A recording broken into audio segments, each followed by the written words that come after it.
Chapter 601, Charming Mother, Sun Ling. With the possibility of becoming more handsome, beautiful, and with the possibility of bringing the body to its prime, it had become incredibly difficult to know exactly how old the other party was.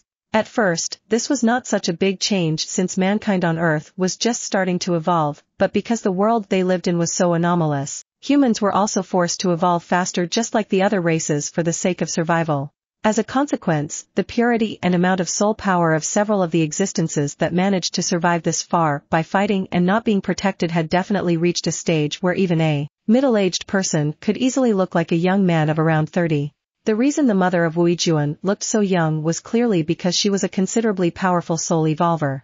After all, while she must surely be a beauty considering how beautiful Xietain was even before she evolved, Xietain refused to believe that a woman could keep her face as young as a woman around 29 to 30 years old. Therefore, the father of Xietain was also no different from her mother in this respect. Taking advantage of the fact that everyone in the room was moved by the mother-daughter reunion, and taking advantage of Xietain smiling warmly as his eyes filled with tenderness at the touching hug between the two, Xietain narrowed his eyes slightly and analyzed him. Xietain was a man who for Asian genetics could be considered tall, reaching around 1.75 meters, only around 5 centimeters less than Xietain. His body was quite slender and his face was definitely handsome enough to be comparable to Xietain before the latter evolved too much. Soft and friendly eyes but with a tinge of coldness flashing occasionally and brown hair pulled back in a bun at the back of his head. But the most striking thing from Xietan's point of view was Xietan's aura. He subconsciously looked at Shangguan Shui, and by coincidence of fate or not, she was also looking at him. The two saw the flash of surprise shine for an instant in each other's eyes before they both acted as if nothing had happened. Second order? This human definitely must have had some luck.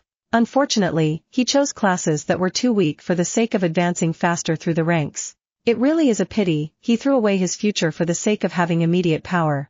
Lilith's voice sounded somewhat regretful but also a bit disdainful in Xietan's head.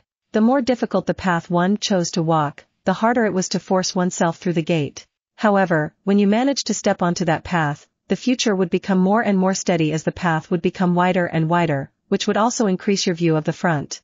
On the other hand, when you took an easy path, you would definitely be able to open the door to the next one far more easily. However, every door you opened would lead to an unstable, slim path in which you would not necessarily find a door at the end but might find a sad dead end. Perhaps feeling his gaze upon him, Xietain blinked and his face moved in Xietan's direction. Xietain nodded politely with a faint smile on his face, and in response Xietan's father also nodded but with a tinge of surprise on his face. Xietain did not interrupt the mother-daughter meeting, and although he wanted very much to hug his daughter, he waited for his moment. Instead, he approached the group of 6 who had already stood up and watched them one by one. "Chenhe, boy, you really have become powerful." Xietain patted Chenhe's shoulder and chuckled as he honestly praised, "I'm really glad to see you safe and sound. Part of me believed that your righteousness would drag you down, while another part of me was sure that someone as talented and capable as you wouldn't fall so easily." Chenhe felt a little embarrassed, as if it were not for the fact that he was in the company of people who saw the bigger picture. His own kindness would definitely have dragged him down, just as Xietan's father had just said. "Uncle Wu, it's all because I had very skillful and capable people by my side," Chenhe said a bit awkwardly. Xietain laughed, and after patting Chenhe's shoulder hard his eyes fell on Shangguan Shui. The man looked at her carefully, and after a couple of seconds of silence, he couldn't help but sigh and shook his head. "Bing Shui, you, girl. The last time I saw you was half a year ago and you were already beautiful as a fairy. But now, sigh. I really don't know how those brats will react when they see you." Shangguan Shui simply smiled slightly, but her expression was as cold as ever as she bowed slightly and said in a voice a hint more gentle than usual, "Uncle Wu, it's good that you're doing well. I see some things never change." Xietain chuckled and shook his head. He was already used to Shangguan Shui's natural coldness, so he was not offended at all. After all, Shangguan Shui was like a real niece to him given how close she was with his daughter. But Xietain frowned slightly and looked at Shangguan Shui with confusion. "Bing Shui, child. Why can't I sense your aura? I can sense that Chenhe is somewhere around level 40, but I can't sense your aura at all. Have you broken through to the second order?" Xietan's last words were spoken in surprise and hope. His surprise came from the fact that he did not expect that the beautiful young woman in front of him, whom he had seen grow up in different stages of her life, could reach such a level of power so quickly, while his hope came from the fact that if Shangguan Shui really had reached that level, then his faction would be gaining another annihilation level powerhouse. The faction China Renaissance categorized second-order creatures as annihilation level because these existences possessed the power to annihilate a human camp with ease unless that camp had a large amount of concentrated firepower to limit the enemy's movements and hit that enemy. Considering his daughter Wu Yijuan's friendship with Shangguan Bingshui and how close his entire family was to her, Wu Keqian did not need to doubt her loyalty. However, Shangguan Bingshui shook her head slowly and said calmly, "I'm afraid I don't. I am yet in the first order. The reason why Uncle Wu can't feel my aura is because I have a skill that allows me to restrict it." Shangguan Bingshui could not simply say that the reason why Wu Keqian was not able to feel her aura was because although his level was higher than hers, Shangguan Bingshui's soul power was more than a few times purer, so Wu Keqian's soul power had no way of sensing anything beyond its plane. "Oh, that makes sense." Wu Keqian sighed a little disappointed but also a little relieved to hear Shangguan Bingshui's words. "This friend over there, may I know your name?" "This old man's name is Wu Keqian." Wu Yijuan's father suddenly looked at Bai Zemin and nodded in a friendly manner. "Elder Wu, how are you?" "My name is Bai Zemin." He responded with a polite smile as he nodded slightly in greeting. So far, the impression Bai Zemin had about Wu Keqian was quite good, as the man hadn't even announced his status with arrogance or anything like that. However, this was only an initial impression, as he not only needed to study whether the man in front of him was a ruler as competent as his foresight and also how ambitious or proud he was. Therefore, Bai Zemin needed time and to observe more closely to know better what to do later. "Bai Zemin? That's a good name." Wu Keqian nodded before waving his hand and saying casually, "But don't call me Elder Wu, since you are my daughter's friend, just call me Uncle Wu." "Uncle Wu." Bai Zemin nodded and chuckled. "Good guy." Wu Keqian gave Bai Zemin a thumbs up and looked at him with appreciative eyes as he said, "A young man like you doesn't need to pause too much on ceremonies. As my father always said, if you want respect you must first respect, age is just a number." Wu Keqian looked at the others and said with a carefree smile, "You all don't need to be too strict either. Since you are all my daughter's friends, you can call me Uncle Wu too." What a cunning and dangerous man. Bai Zemin's eyes flashed uncharacteristically as he kept the friendly smile on his face. Just as Shangguan Bingshui had described him a day ago, kind, ambitious, talented, and smart. Bai Zemin realized the kind of person Wu Keqian was only after exchanging a few words.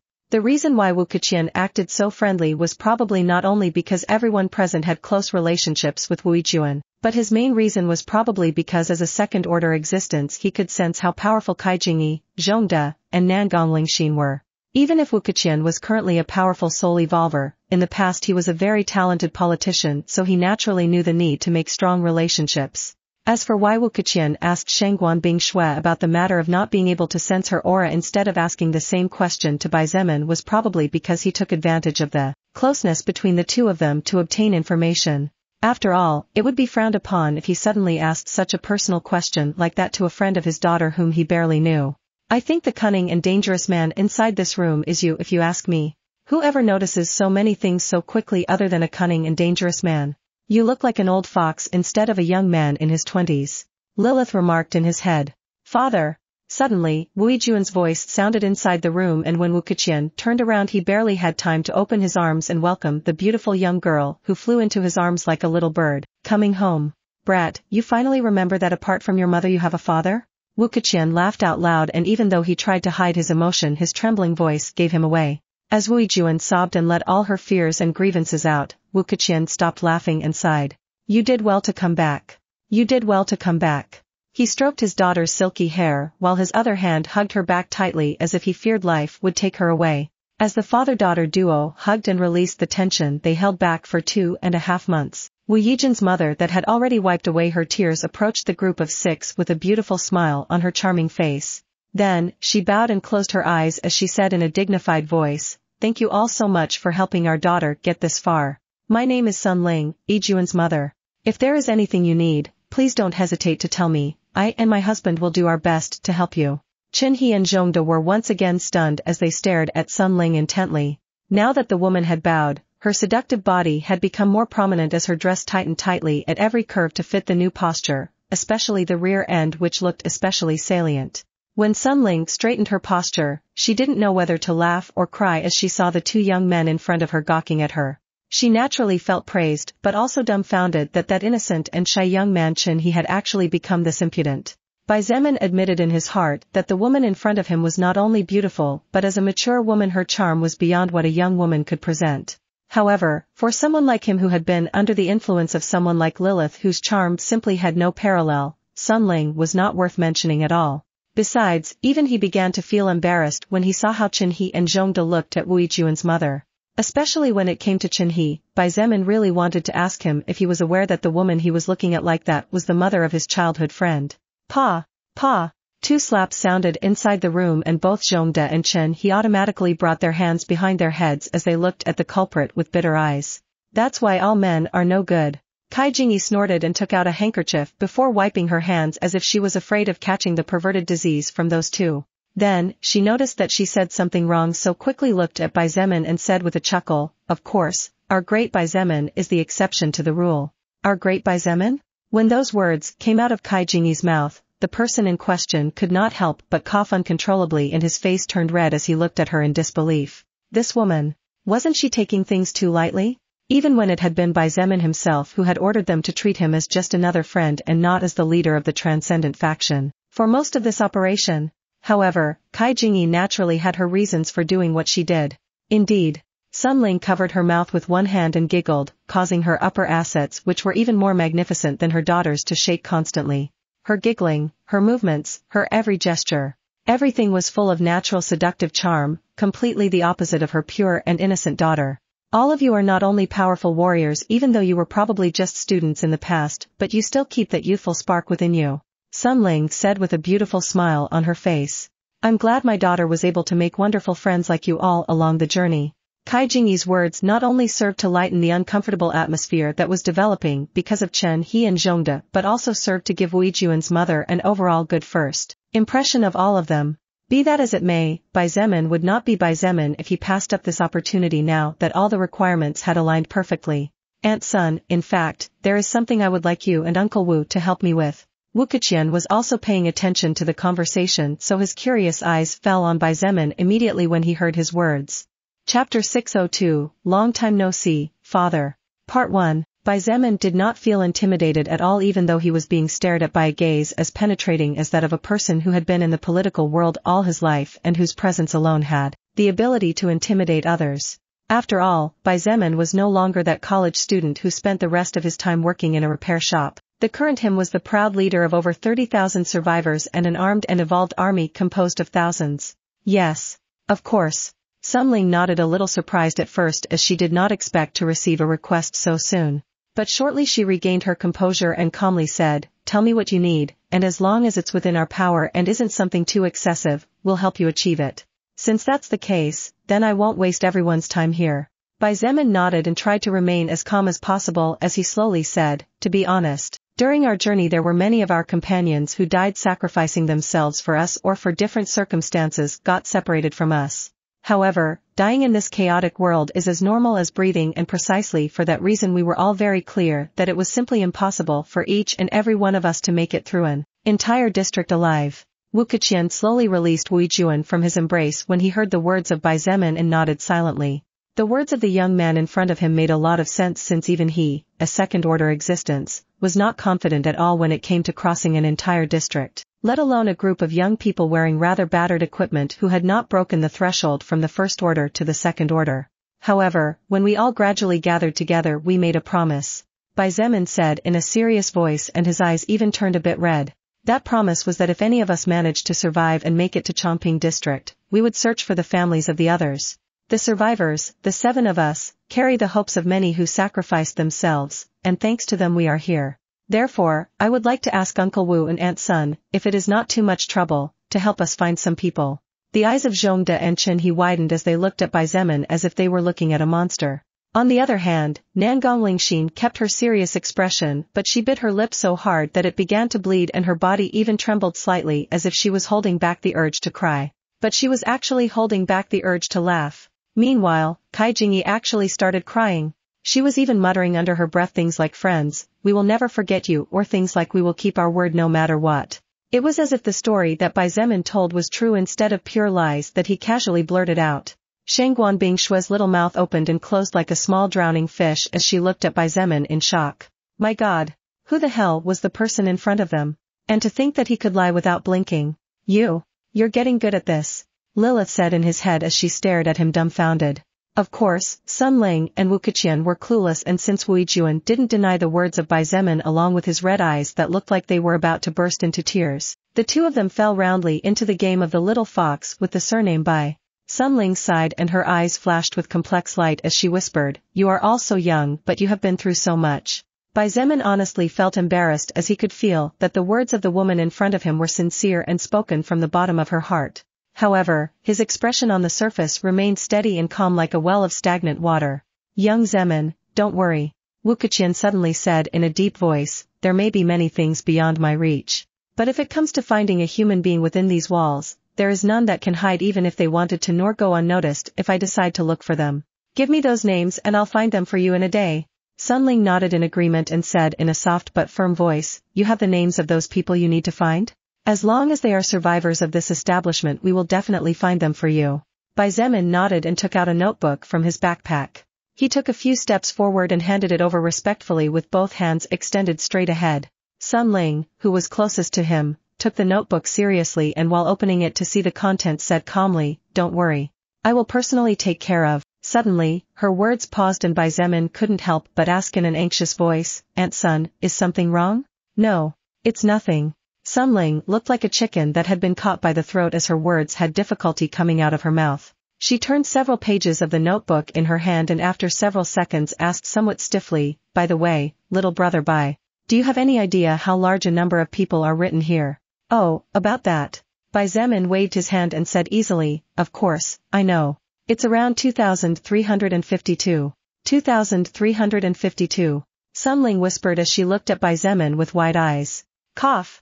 Cough. Cough." Wu Keqian seemed to be stricken with some kind of sudden illness as he began to cough furiously while looking at his wife with wide eyes and said in between coughs, Sunday through Sunday Ling. What did you say?" Wu Yijuan's mother said nothing and while still looking at Bai Zemin in a daze stretched her hand back with the hardcover notebook open. Wu Keqian took it hurriedly and began to turn the pages while sucking in a breath of cold air. "Father, is something wrong?" Wu Yijuan asked in a worried voice as she tried to hold back the urge to laugh and give Bai Zemin a thumbs up. This was the first time she had seen her father so embarrassed and it had been provoked by the man she loved and wanted to spend her whole life with. It seemed that Bai Zemin was the one after all. If Wu Keqian knew what his daughter was thinking he would probably spit out 3 liters of old blood and die on the spot or he might as well choke Wu Yijuan to death. He had carefully raised his daughter and treated her like a princess but here she was, enjoying his misfortunes and rejoicing that her loved one was the cause of them. This young Bai. Wu Keqian looked at Bai Zemin and said a little embarrassed, "This establishment has around 230,000 survivors. I'm afraid finding these people might take some time after all." He had just boasted that he would find these people in a day but now he had no choice but to bite his tongue and retract it. But this wasn't his fault either. Who would have thought that Bai Zemin would directly give him a notebook with so many people's names written in it? "Oh, Uncle Wu doesn't need to worry about that." Bai Zemin smiled slightly and said gratefully, "We are in no hurry as long as we can find those who are still alive so that we, fellow brothers in arms, can help them." "That's good. That's good." Wu Keqian sighed in relief and nodded several times. Shangguan Bingshui suddenly stepped forward and remarked, "Uncle Wu, if possible we would like you to focus on finding the people marked with red color. Those are the names of some of the relatives of some of us here after all." Wu Keqian nodded and returned to the first sheet, where indeed, at the top of the whole, there were several names written in deep red as if highlighting their importance. "Leave it to me. Probably in 2 days at most I will have information on all the people with this name. Then it will be easy to identify them depending on you." Suddenly, Wu Keqian stopped dead in his tracks at the sight of a name. This naturally did not go unnoticed by anyone inside the room and Wu Yijuan hurriedly asked what was going on. However, Wu Keqian shook his head gently and said slowly, "No, it's nothing. It's just that there is a name here that I identified because this person is considered to be a bit important within the base, but it's probably someone else." Before anyone had time to ask anything else, Wu Keqian closed the notebook and put it away in his body bag before saying with a friendly smile, "Okay. You all are definitely tired from so much traveling. Since we're all friends now, let me invite you to rest in my villa for today and I'll take care of finding a place for you tomorrow. How about it?" Everyone nodded in agreement and acted as if they were really excited to be able to sleep in a comfortable bed after camping adrift for so long. Honestly, Bai Zemin was incredibly satisfied with the performance of the people he chose for this operation as even the most awkward of them all, Zhongde, and the most sincere of them, Chen He, acted as if they had practiced for years. The villa where Wu Keqian was staying was naturally in the most luxurious area of the entire base. This area was like a world apart as it was surrounded by another wall about 150 meters high which was surrounded by a strange-looking magic circle that caught Xietan's attention but for obvious reasons he did not have time to explore due to the current circumstances. Behind the wall that separated the privileged area from the rest were luxurious buildings that to the surprise of Xietan's group actually preserved the architecture of the past. Most surprising of all was that judging by the materials, it was clear that all these luxurious buildings had actually been built at least a few years ago. This meant that even when the world expanded these buildings did not collapse. Although Xietain was full of curiosity about it, he knew better not to ask certain things to avoid drawing attention to himself. Instead, he would leave that task to Wu Keqian later depending on how things developed. After all, unfortunate or not, Wu Keqian was still not among the existences that Xietain trusted completely, even less so when the matter at hand involved her family and after seeing how close she was to her parents. Within the privileged area, there were patrols dressed as police officers at least once per intersection as proof of how important the people who resided there were. The lawns were neatly mowed, the plants delicately trimmed, and the houses in perfect condition. Extravagantly dressed young men strolled through the streets holding a variety of beauties, riding bicycles, chatting with each other while drinking alcohol, and so on. Xietain and his group even saw a woman dressed very luxuriously and wearing a lot of jewelry walking a small dog whose fur was perfectly white on the sidewalk. In here, behind these walls, it seemed as if the world had never changed. Everyone lived their lives without worrying about anything, and if it weren't for the high walls they might have remembered that out there people often died to build the peaceful life they led. No, in fact, most of them might have forgotten that fact. Chapter 603, Long Time No See, Father. Part 2. This place really looks like a fantasy world when you compare it to the life outside these walls. He couldn't help but comment as he looked outside the window from inside the big military vehicle. Indeed. Zhongde nodded in agreement. Even Wu Keqian felt a bit conflicted as she said in a low voice, "This is completely different from what we are used to seeing." While the privileged area of the Transcendent faction led by Xietain was the most luxurious area of the entire base for obvious reasons as the privileged were rightfully enjoying a better life, compared to the non-privileged since, unlike the latter, the first ones had contributed to the base and mankind in general to a great degree. That difference was not colossal as it was in the establishment of the China Renaissance. Here, not only were the buildings more luxurious but there were countless armed troops patrolling the area. The residents had clubs where they could go to have fun and forget about the terror of the outside world, they had fields to play sports without worrying about anything but hanging out. They were even separated from the rest by high walls as if to make it clear that they were different from the others. Xietain did not comment anything and after a simple look to the outside, he closed his eyes as if he was resting after a long journey. However, under the blue eyes of a certain someone, that movement revealed more information than 1,000 words. Well, it's only natural that certain people can enjoy benefits that others can't.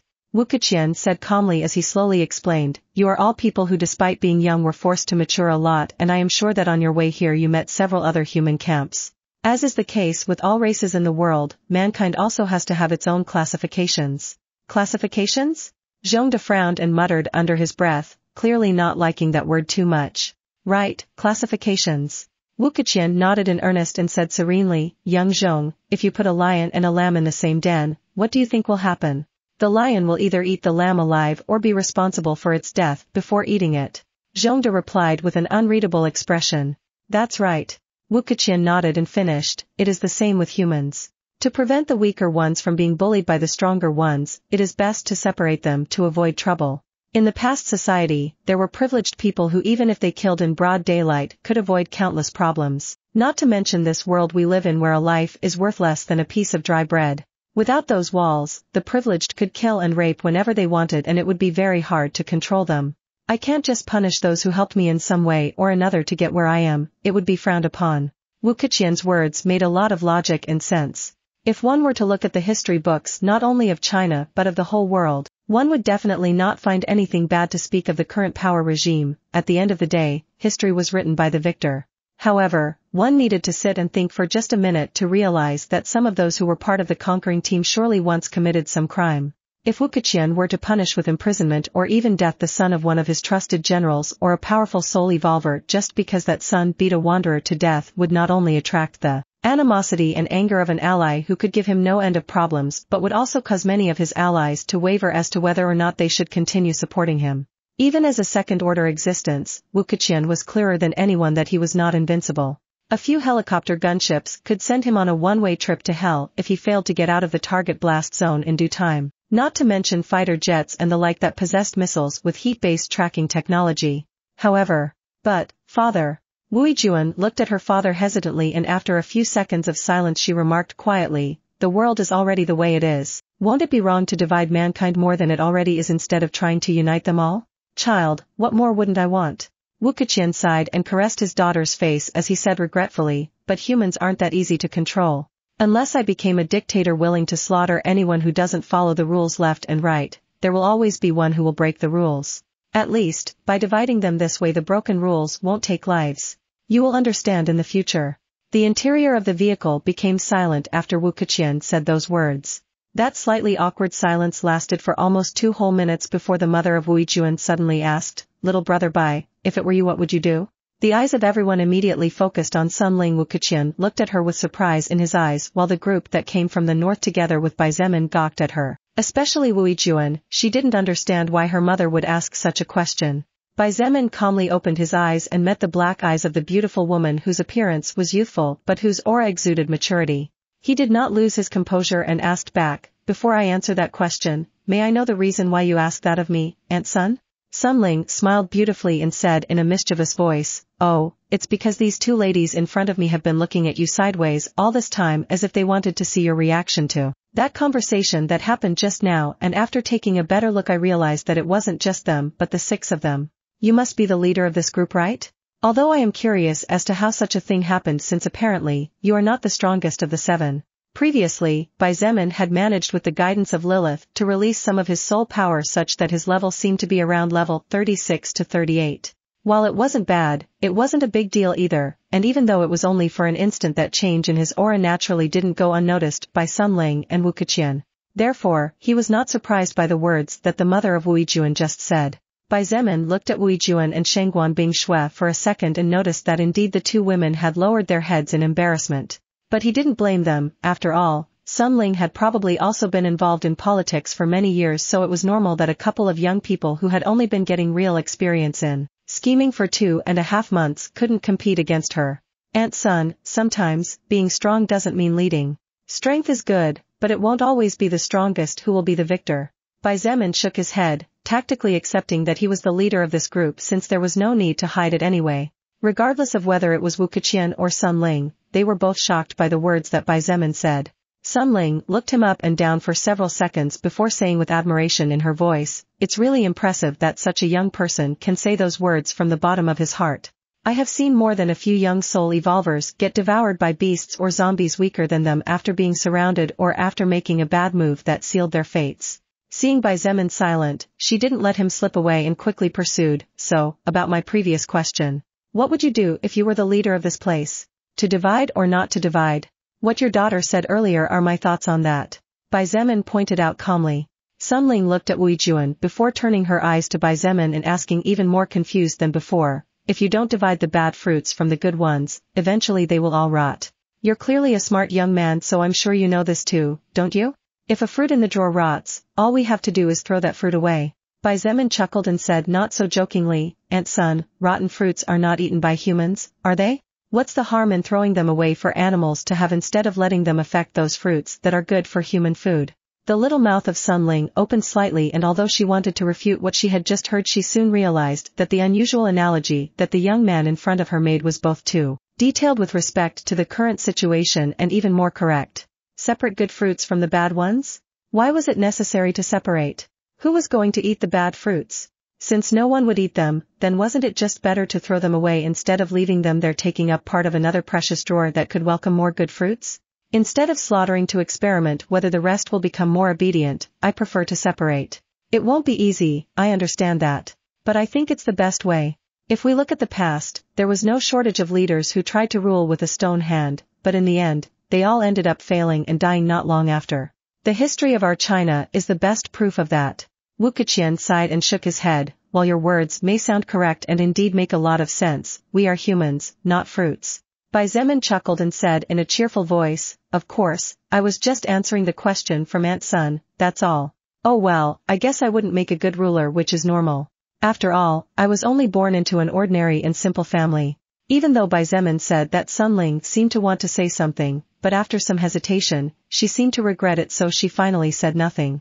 Instead, a slightly cold and somewhat regretful voice sounded inside the vehicle. Uncle Wu, humans are also neither lions nor lambs. Everyone automatically looked at Shangguan Bingshui, who after saying those words seemed to have lost her interest in the topic as her eyes focused on the scenery outside with a bored expression on her face. What she was pointing out with those words was that if the analogy made by Bai Zemin was not correct for comparing humans to fruits, then the analogy Wu Keqian had used where he compared humans to lions and lambs was also misguided. While Wu Keqian was frowning and deep in thought as he realized that he might indeed be wrong in certain areas, Bai Zemin only smiled slightly and closed his eyes once again as he folded his arms. It looks like there is at least a possible path. The voice of Lilith sounded in the mind of Bai Zemin. She sounded quite happy as she said softly, "This man Wu Keqian, it seems that at least he is not full of himself and seems to be open to new ideas." Bai Zemin opened his eyes slightly when he heard the surprised little exclamation from Lilith. However, all he heard next was a light chuckle that also contained some relief. "Fortunately, the destiny seems to be on your side, little brother Zemin." Lilith didn't explain, neither did she say too much apart from those few words. However, a bright and pure smile slowly formed on the face of Bai Zemin as he rested his back on the back of the seat and looked at the outside world. "That's good. Thank heavens." Bai Zemin's lips parted and a voice as low as the buzzing of an insect in the distance came out of his mouth, preventing anyone inside the military vehicle to hear it. Realizing that Bai Zemin had already figured out on his own what her mysterious words meant, Lilith now did not have to hide anything for fear of breaking the rules of the soul record. Then, she smiled from the bottom of her heart as she said in a soft and tender voice, "I can already feel two people with your bloodline inside this establishment. Congratulations, Bai Zemin. At the very least, both of your parents are alive." Chapter 604, Long Time No See, Father. Part 3/4. There were more than 20 maidens waiting at the entrance of the villa where the family of Wu Juan resided. All of them wore long black and white frilly dresses in the French style. Of course, the ages varied. There were young women in their 20s, women just touching their middle age, mature women. In fact, there were even two pretty blue-eyed foreign beauties with extremely voluptuous bodies awaiting the arrival of the important figures, and as they bowed made it clear that foreign blood was really nothing to scoff at. However, Bai Zemin for some reason felt that something was wrong with the atmosphere between Wu Juan's parents, but he still did not say anything as he did not know Wu Keqian or Sun Ling well enough to jump to conclusions or to go around asking questions aloud. "Those who wish to take a shower, follow Dong Ling. She will lead you to the bathroom." Wu Keqian glanced at an Asian woman whose hair fell to her shoulders before pointing to another woman and calmly saying, "Those of you who wish to go directly to rest, follow Guli. She will prepare your rooms in an instant." Right after Wu Keqian finished speaking, Sun Ling stepped forward and said with a warm smile on her face, "Those of you who are feeling hungry, follow me to the dining hall. Even though it's a bit early, I don't see anything wrong with having lunch before time once in a while." Soon, the group split into several parts with Zhongde heading to the main bathroom, with Shangguan Bingshui, Chen He, and Wu Juan following the latter's parents to the dining hall to have some important conversation, which was normal considering that both Chen He and Shangguan Bingshui were close to the Wu family, and with Kai Jingyi choosing to go straight to the bedroom as did Nangong Lingxin. "Uncle Wu, if it's not too much trouble, I'd like to have a list of the army organization and the requirements for climbing the ranks." Bai Zemin looked at Wu Keqian and made a weird request. Young Bai, why are you interested in such things?" Of course, Bai Zemin already expected that the father of Wu Juan would ask such a question, therefore, he answered easily. Without changing his expression, he said with a faint smile on his face, "Well, we can't just stand by and do nothing, can we? Personally, as a soul evolver, I'd rather enroll in a job related to the military and hunting." Of course, the reason why Bai Zemin was asking for that information was not as simple as he had just said out loud. However, he naturally could not tell to Wu Juan's father that his goal was to understand in depth the organization of armed and evolved troops of the base. Wu Keqian slapped his forehead and nodded, "Of course. I completely forgot about that matter in the midst of rejoicing after my daughter Juan's return. I assume you all will aspire to the army?" Wu Keqian looked at everyone, including his daughter, and seeing that everyone nodded, he nodded as well. "Perfect then. I'll have everything ready for the afternoon." About 5 or 6 hours later, everyone was gathered in the living room around a large rectangular table made of cedar wood. On the table were several folders, and these folders were spread out in 7 corners along with a cup of aromatic tea and several snacks in the center. Bai Zemin, like the rest, looked at the papers in front of him with a serious expression on his face. The more he read, the more he was astonished to discover that in reality, the lineup of the faction led by Wu Yijuan's father was actually not too different from the armed and evolved lineup of the faction that Bai Zemin himself led. Of course, there was one very noticeable difference: the number of troops. The Transcendent faction had around 10,000 armed troops and approximately 4,500 soul evolvers.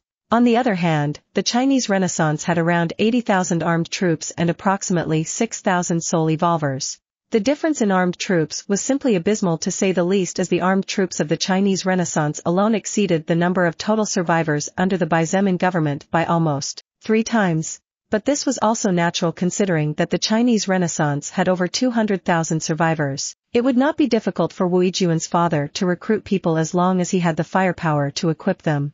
What made Bai Zemin feel a bit proud was that the difference in the number of soul evolvers was actually considerably small when one took into account the huge disparity in the number of survivors between the two factions. This meant that at the very least, the percentage of survivors that the faction led by Bai Zemin had, compared to the percentage of survivors of the faction led by Wu Keqian, was higher when it came to evolved humans. Furthermore, Bai Zemin was quite confident that when it came to quality in terms of soul power, his faction definitely surpassed Wu Keqian's faction, such that even if the soul evolvers belonging to the Chinese Renaissance had a higher average level, they would still have a lot of problems dealing with the evolved troops of the Transcendent faction. Although Bai Zemin had promised to do everything possible to avoid a war between the two sides, he still did not exclude such a possible future. Therefore, in his mind, he began to think of several different plans just in case. About 20 minutes later, Bai Zemin, Shengguan Bingshui, Qin He, Kai Jingyi, Zhongde, Wu Yiju, and Nangong Lingxin put down their folders on the table before exchanging glances with each other as if communicating silently. Wu Keqian, who was seated at the head of the table, folded his hands and rested his chin lightly on the top as he looked at them one by one. "I guess now everyone has a rough idea of the division of power here?" he asked calmly. Qin He nodded and spoke for everyone as he slowly said, "The faction that Uncle Wu currently leads is mainly composed of 4 soul evolver guilds which are closely related to a higher guild, which in turn is composed of 2 motorized assault brigades, an armored team, and finally 3 campaigns of 20,000 men each." "That is correct." Wu Keqian nodded before looking at Shengguan Bingshui and asking with a smile, "Bingshui, you don't need to hold your doubts with me, girl. Just tell me." Shengguan Bingshui hesitated for a moment before asking in a low voice, "According to this arrangement, the soul evolvers are below the modern army.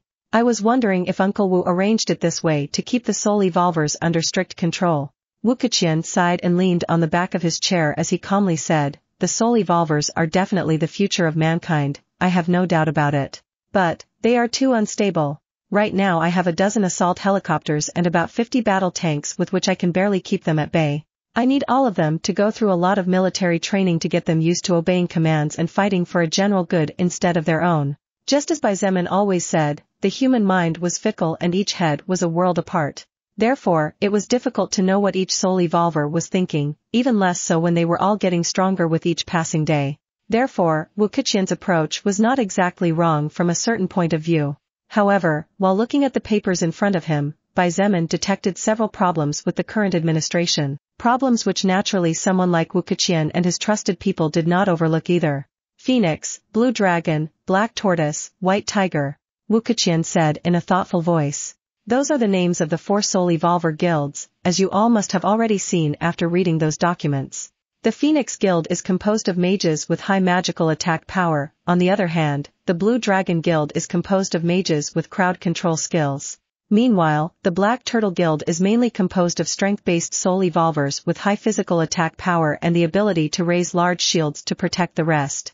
Finally, the White Tiger Guild is a mix of archers and agility-based soul evolvers such as assassins or scouts." The mother of Wu Yijuan explained calmly.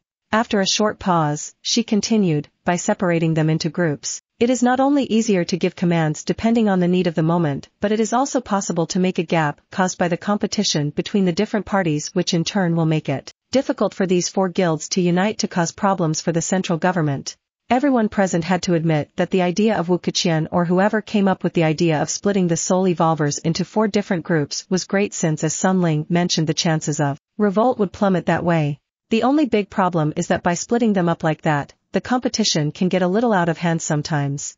Wu Keqian smiled bitterly and shook his head. For the sake of gaining more resources, benefits, and honor, the four guilds often plotted against each other and certain annoying incidents occurred.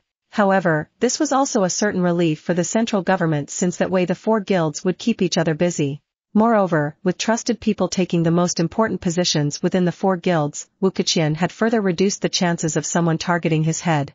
This kind of arrangement is really brilliant considering the kind of leader Uncle Wu aspires to be. Bai Zemin could not help but praise sincerely. While Bai Zemin would never make this kind of arrangement, that was because he and Wu Keqian were people whose ultimate goals were simply different. No, even if the goals of both were the same, the path that Bai Zemin had taken and would continue to move forward on was different from the path that Wu Keqian walked and would walk. That was the very reason why he said the words considering the kind of leader Uncle Wu aspires to be before. Wu Keqian forced a smile but said nothing. He was clearer than anyone that it was only a matter of time before some things got out of hand. Still, he wasn't afraid. After all, it wasn't for nothing that he was a powerful second-order existence. Unlike all the other leaders Bai Zemin had met on his path before, Wu Keqian was someone with actual combat capability to back himself up instead of relying 100% on the strength of others. So, which guild will you guys join? Sun Ling slightly changed the topic and asked with a charming smile on her beautiful face as she looked at everyone with bright eyes. Remember that before joining one of the guilds you have to consider your own active and passive skills. Choose one of the guilds depending on your skills and combat styles. About 2 hours ago, the seven had shown some of their skills to Wu Keqian. The man had personally studied each of them as a proof of respect and appreciation for helping his daughter so much, but it was also because he was aware that the strength of each of them could not be ignored. In the end, it was more than clear which guild each would join. Shangguanbing Shui and Wu Juan, both women had magical skills with a lot of crowd control, so they were naturally destined for the Blue Dragon Guild. Chen He and Kai Jingyi to the White Tiger Guild as they were both agility-type soul evolvers. Finally, Nangang Lingxin, Zhongde, and Bai Zemin would join the Black Turtle Guild. Hey, you little scoundrel! Lilith's voice rang in Bai Zemin's mind. She didn't know whether to laugh or cry as she said a little speechless, isn't that Black Turtle Guild the weakest of all? Why don't you join another one? Considering your stats you only have to show one skill of yours to choose any other. Bai Zemin shook his head and sighed in his heart. He naturally had his own plans for doing what he did. If things went well, in no time the entire Black Tortoise Guild would be under his control, and best of all, Wu Keqian wouldn't even know about it. He was almost completely alone here and while he didn't lack strength he lacked ears in every corner. The Black Turtle Guild would be his support here as he slowly swallowed everything. Or at least those were his plans. As to whether fate wanted everything to go so smoothly or not, it remained to be seen. Chapter 605, Long Time No See, Father. Part 4/4. The rest of the day proceeded without too many incidents occurring. Since the group of 7 led by Bai Zemin was waiting for the results of the search for the survivors that had been marked with red in the notebook, none of them wanted to leave nor did they have any reason to do so. On the trip to the Wu family villa, the 7 of them had seen that the administration Wu Keqian was doing on the base was quite good at least superficially. While it was necessary to go deeper into the more distant streets and poorer areas to see what life was like there, at the very minimum it was clear that the life of the survivors seemed to be several steps above when compared to the North Camp and Baiquan Camp that fell into the hands of Bai Zemin. But such a thing was also to be expected considering the position Wu Keqian had held in the past. Unlike in the North Camp and in the Baiquan Camp where power was divided into 2 halves, it could be said that 80% of the real power of the Chinese Renaissance was in the hands of Wu Juan's father. Bai Zemin watched as Shangguanbing Shui, Wu Juan, Chen He, and the Wu parents chatted comfortably among themselves, and after a couple of minutes, he excused himself saying that he was a bit tired and that he needed to rest a bit to recover his energy. Kai Jingyi, Zhongde, and Nangang Lingxin had already retired to their rooms after dinner so Bai Zemin didn't feel like staying there either. Besides, Bai Zemin thought he was a bit out of place there considering that everyone in the room had known each other for years and probably had a lot to talk about. Although Wu Juan's parents and she invited him to stay a little longer, Bai Zemin politely declined and retired to his room under the guidance of a pretty maid. After reaching the top floor of the villa, the maid led Bai Zemin silently along the long corridor. He naturally admired the gorgeous body of the young woman in front of him and even nodded several times as if he was satisfied with what he was seeing. Of course, this earned a lot of ridicule from Lilith to which Bai Zemin turned a deaf ear. The eyes were there to see. Looking at the beautiful scenery was not a sin. After walking for about 1 full minute, the maid stopped in front of a door and opened it before stepping aside and bowing in respect. Thank you for your hard work. Bai Zemin nodded and was about to close the door behind him when the maid's voice stopped him. This excuse me. Xietain stopped and looked at the maid with a raised eyebrow. Yes? The face of the young girl, who looked no more than 21 to 22 years old, blushed, and she did not dare to look Xietain directly in the face. She seemed to be hesitating, and from the way she continuously wiggled her fingers, it was clear that what she wanted to say was something awkward to express. Seeing this, Xietain could not help but smile bitterly in his heart. How could Xietain not know what the little beauty in front of him wanted to say? This kind of situation had been happening too often lately, and Xietain couldn't help but think that being good-looking sometimes really was inconvenient. Sorry, I'm a little tired today, he said in a soft voice to avoid scaring the girl in front of him. If you like we can chat another day, what do you think? Oh okay. The young maid nodded immediately and responded in a soft voice. Although Xietain noticed the glint of disappointment in the girl's eyes, he shook his head secretly and closed the door. Little brother, you're quite a heartbreaker nowadays. Lilith appeared in the blink of an eye. Xietain stopped in his tracks and looked at the woman sitting on the large queen-size bed. Lilith was looking at him with both arms folded and with a cute pout on her face as if she was a little girl complaining about something. Xietain didn't know whether to laugh or cry as he shrugged. That girl was probably sent by Chen or something. I bet Zhongda also received some kind of indecent proposal, and maybe he will receive it later. Humph. Lilith snorted, and before Xietain could say anything else she simply disappeared, leaving nothing but the warmth of the place she was sitting a moment ago as proof of her existence. Xietain laughed out loud as he sensed the slight jealousy of Lilith, and his heart bubbled with happiness. He silently approached the bed and brought his face close to the place where Lilith was sitting a couple of seconds ago. Without a word, he knelt on the floor and rested his head on that part where the sheets were slightly wrinkled as proof that someone had been there not too long ago. So comfortable. So warm. Xietain whispered with his eyes closed. You little scoundrel, you really are a pervert. Ha ha ha ha. Next day, Xietain and the rest had gathered in the front yard of the Wu family villa when it was just around 6:30 in the morning. Although the sun was indeed shining in the sky, the lingering chill of the night was still showing, and if one looked at the grass one would immediately notice the thin frost that was just beginning to melt. As Xietain ate a piece of melon seed bread and took the occasional sip of reserved milk, his eyes moved from left to right. What's going on here? Xietain thought as he silently swallowed a piece of bread and licked his lips subconsciously. For some unknown reason, the atmosphere was a bit dark. Although the sun was shining brilliantly in the sky, Wu Juan looked somewhat downhearted, while Shangguan Bingshui and Chen He seemed at a loss as to what to do to lift the young beauty's spirits. In fact, it was not only Xietain who noticed this peculiar phenomenon, as Zhongda, Kai Jingyi, and Nan Gonglingxin also noticed the faded mood of the always cheerful and lively Wu Juan. Shouldn't she be happy now that she had met her parents? It was the question on their minds, but they were temporarily unable to ask due to the circumstances. Wu Qian was a short distance away and seemed to be chatting with a military officer who apparently would become the group's nanny driver for the day. After about 5 minutes, he approached the group of 7 and said cheerfully, "Okay, all of you. You don't need to worry about anything. I already processed the application papers for each of you to the different guilds, so you just need to get there and take the test before you are accepted and can start to get paid the corresponding salary every half month." Xietain noticed that Wu Qian occasionally looked at Wu Juan, and his eyes were brimming with complicated feelings, so it was not difficult for him to guess that something had happened last night. However, he had no way of inquiring now, and it was probably not right to meddle in other people's family matters either. Moreover, he was interested in something else. "Uncle Wu, may I know what test you are talking about?" Wu Qian looked at Xietain and said in a serious voice, "Apart from the 4 big guilds you know, there is also a small guild where all soul evolvers below level 10 or without decent skills go. Only after they grow up and prove their worthiness will the leaders of each guild let them join hunting expeditions, since the death of an evolver human is considered a great loss to all of us." "Oh." Xietain nodded and the corner of his mouth twitched slightly. From his point of view, that other guild for babies was pure trash and a waste of time. If he were the leader of this place, he would send all the stronger soul evolvers to support the weaker ones to grow to the point where they at least could not be considered useless. After all, it was true that a soul evolver below level 10 was quite useless at present unless its soul power was quite pure. After saying a few more words to them, Wu Qian hesitated for a moment as he looked at Wu Juan, but after several seconds he finally shook his head and returned to the villa. Xietain threw the rest of the melon-seeded bread into his mouth and while licking his fingers looked at the man's back with curious eyes before finally following the rest and boarding the military vehicle. As the vehicle made its way through the streets of the privileged area towards the back area, Bai Zemin noticed that the number of people he could see was decreasing more and more until it reached a point where there was not even a building in sight. During the journey he looked at Shangguanbing Shui, and although he said nothing, she seemed to understand his gaze as she glanced at Wu Juan secretly before she shook her head slightly. Bai Zemin nodded, realizing that she was trying to say that she would tell him later what was happening.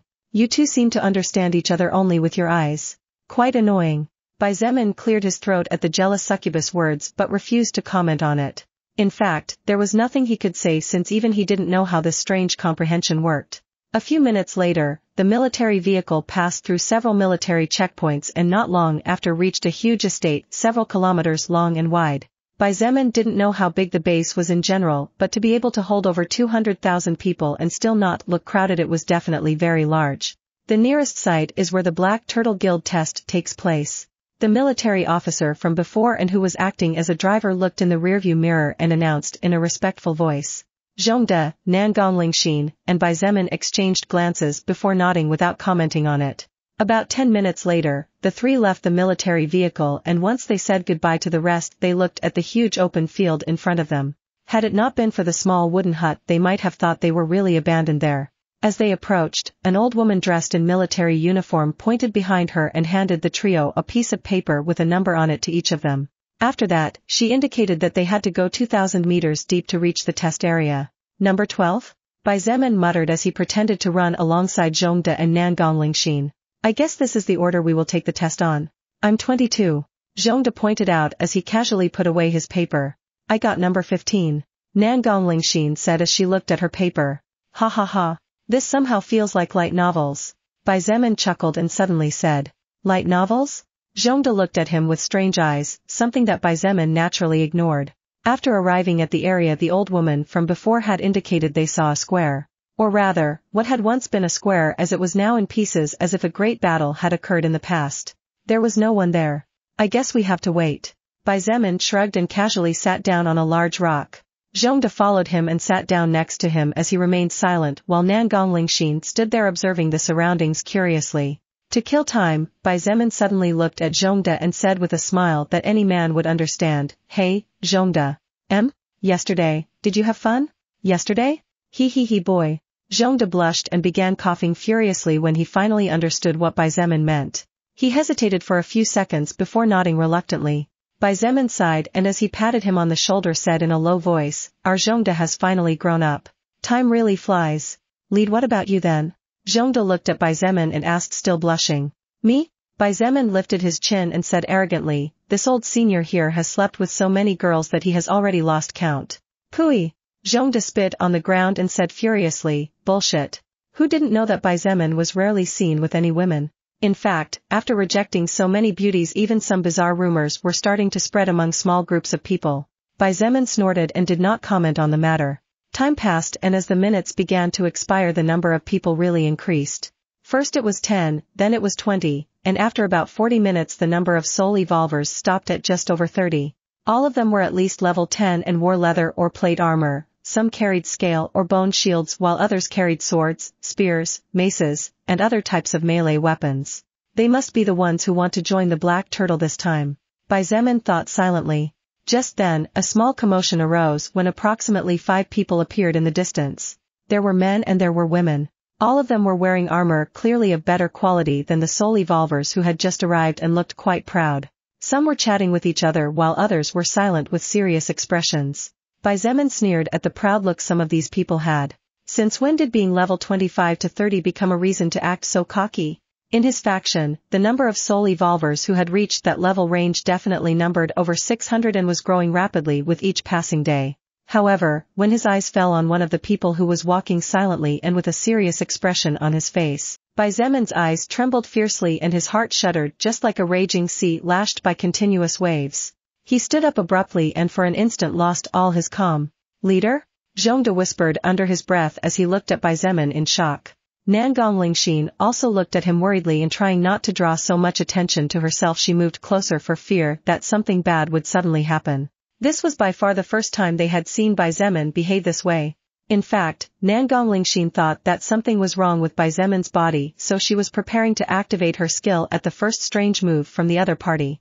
But when Zhongde followed by Zeman's gaze and met the slightly corpulent man's face in the distance, he finally seemed to realize something and subconsciously sighed in relief as a rarely seen smile formed at the corner of his lips.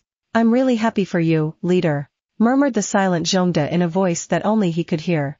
To Zhongde, Bai Zeman was more than a leader or a target to follow. To him, Bai Zeman was a friend, the person to whom he owed his life, the person to whom he owed what he was today and to whom he owed what he would be tomorrow. Therefore, the well-being of Bai Zeman was something Zhongde was more than happy to see. The movement of Bai Zeman was noticed by only a few, but no one paid attention to him as he was practically behind the entire wave of soul evolvers that had arrived earlier. Contrary to what Zhongde expected, Bai Zeman took a deep breath and closed his eyes. He stood motionless for a few seconds, and when the trembling of his body calmed down a bit he sat down again. Bai Zeman opened his eyes and his eyes sparkled as the sunlight shone on him. Although he had calmed down a bit, his whole body was still trembling slightly, and it took all his willpower and even beyond that to keep quiet without charging forward. Finally, when that group of people stopped a few meters ahead, Bai Zeman's lips curved slightly upward, and as his midnight black hair covered his face partially, a single tear slid unnoticed by anyone along his left cheek. "Long time no see, father." Chapter 606, The exterior may be different, but the essence of a son is unmistakable to a father. While Bai Zeman's heart was pounding as if it wanted to fly out of his chest, and in the process he was holding back his emotions and fighting against the skill stone heart that practically wanted to force him to move forward to meet his family, a really big man who looked like a bear in human skin stepped forward and looked at the soul evolvers who would prove their worthiness in order to join the Black Tortoise Guild. "My name is Huang Tian and I am the leader of the Black Turtle Guild." His voice was loud and forceful while his eyes were as big as an owl's. "Our Black Turtle Guild currently has 1431 soul evolvers and is the guild with the most members among the 4 official guilds. However, we are also considered to be the weakest guild because most only have skills that passively increase physical abilities by a small margin." Huang Tian's words seemed to touch a certain nerve in the people behind him as almost all of them frowned. Still, no one stepped forward to refute the irrefutable. "Even though we are considered to be the weakest, that is not what I believe," Huang Tian said in a deep voice, and pride shone in his gaze as he said aloud, "We may not have the most powerful attacks, we may not be the fastest, and we may not have abilities to affect the battlefield to any great extent. However, it is only thanks to us fighting on the front line that those behind us can afford to attack in a calm manner. Mages can activate their skills and afford to guard their mana thanks to us raising our shields in front of them. Archers can afford to aim carefully thanks to enemies' claws being parried by us. Assassins can sneak through the enemy troops because we hold them back." Huang Tian roared, and the air around him trembled fiercely as proof of his power. In fact, all the soul evolvers who had just arrived took several steps back, and some of them even fell to the ground when the mere sound wave hit them. "All of you, every one of you who will join the Black Turtle Guild will be brothers of my brothers, and therefore you will also be my brothers. In my eyes, and in the eyes of over 200,000 survivors, you will all be heroes." The eyes of the younger soul evolvers shone as they listened to the passionate speech of Huang Tian, and the blood of all of them began to bubble to the brim. Among the soul evolvers who aspired to the Black Tortoise Guild, 90% were only young people around 20 to 30 years old. What young person did not wish to achieve great results in his or her life? What young man ever dreamed of a life of greatness? The word hero was certainly a nice word for dreamers. This Huang Tian dude is unexpectedly smart despite his size. Nangong Lingxin whispered softly, with his words, "The new soul evolvers will give 200% of themselves during the battles to come." Huang Tian looked pleased as he saw the shining eyes of almost everyone present. He took a step back and finally seemed to pass the right to speak to someone else. A handsome young man who looked about 25 years old stepped forward and watched everyone with slight disdain in his eyes. However, his smile was warm as he introduced himself. "My name is Fan Qiu and I am one of the 14 secondary leaders in charge of one of the 14 teams of the Black Turtle Guild. Today, I will be the one to test the proficiency of each of you." Among the new soul evolvers were a few women, and when they saw the handsome Fan Qiu and heard his warm voice, they seemed captivated. "This guy. He's using some skill to affect people's thinking," Zhongde whispered quietly with a frown. "Really despicable." Nangong Lingxin stomped her foot lightly on the ground. Bai Zeman simply remained silent, and the expression on his face was unreadable. His eyes were focused on his father's figure as his hair swayed in the gentle breeze and occasionally covered his intense gaze. "The kind of test is very simple." Fan Qiu smiled and drew a silver sword from the scabbard strapped to his waist. Anyone who manages to activate their skill before falling to the ground or anyone who manages to withstand a single hit without fainting will be welcomed with open arms by all of us, the Black Tortoise Guild. After all, while what Leader Huang said is true, we can't afford to send weak warriors to the battlefield only to die pointlessly.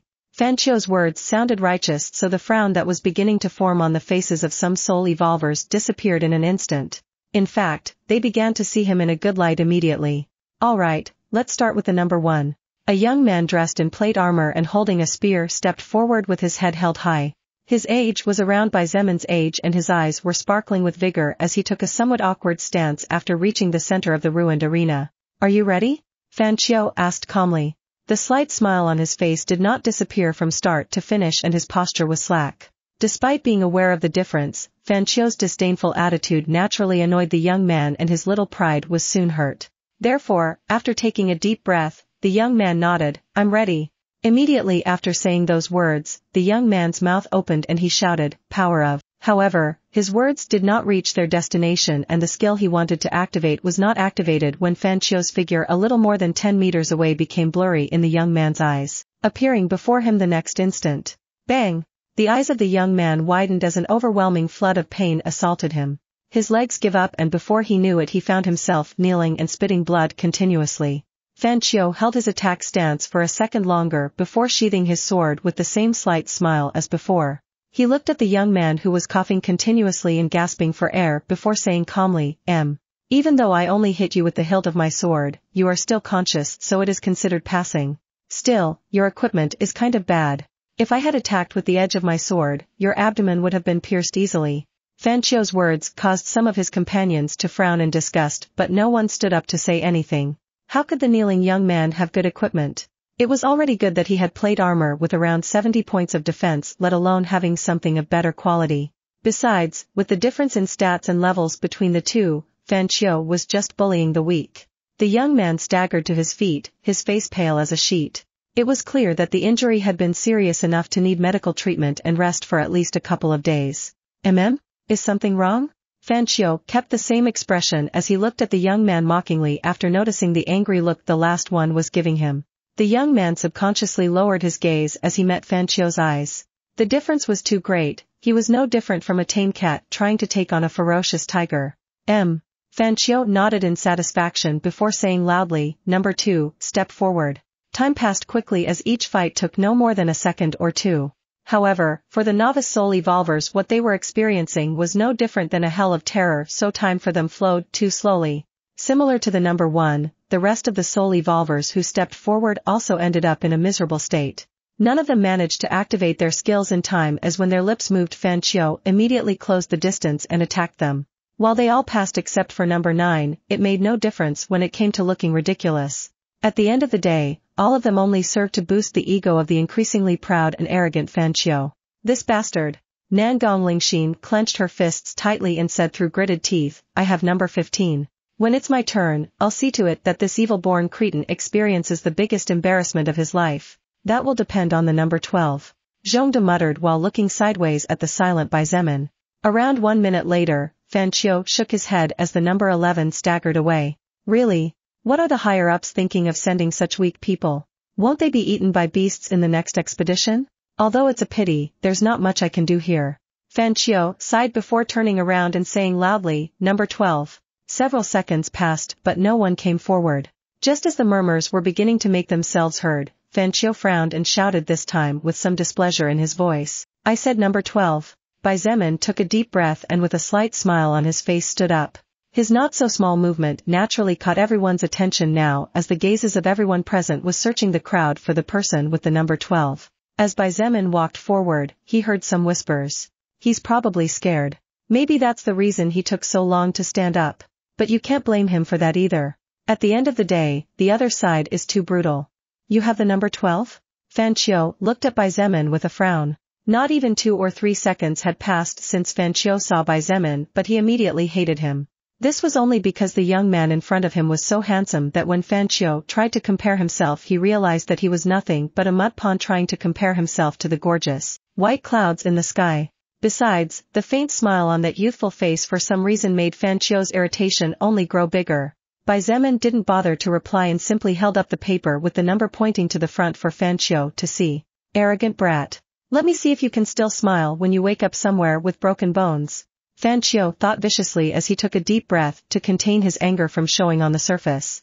Team leader Fan, I wonder if you can step back and allow someone else to take my test. Bai Zemin smiled slightly, and as if he didn't care about the anger clearly visible in Fan Qiu's eyes, he asked weakly. Fan Qiu was stunned for a moment before he began to laugh out loud. For that brief moment, all the anger he felt before disappeared, being replaced by pure disdain as he said through tears, Idiot. Who do you think you are to make requests? Ha ha ha ha ha. Man, it seems like many people forgot the terror of the world after living inside these walls for a month or two. As Fan Qiu scoffed loudly and murmurs pricked his back, Bai Zemin's eyes fell on the figure of the man who was staring at him with wide eyes. Bai Dilan. It was the name of Bai Zemin's father. Bai Dilan had been watching to the number 12 from the moment he stood up because, like the others, he was curious to know who was so fearful. However, for some reason, he had felt that this young man looked like someone he knew. Unfortunately, although Bai Dilan racked his brain, in his memory there was no image of such a handsome young man.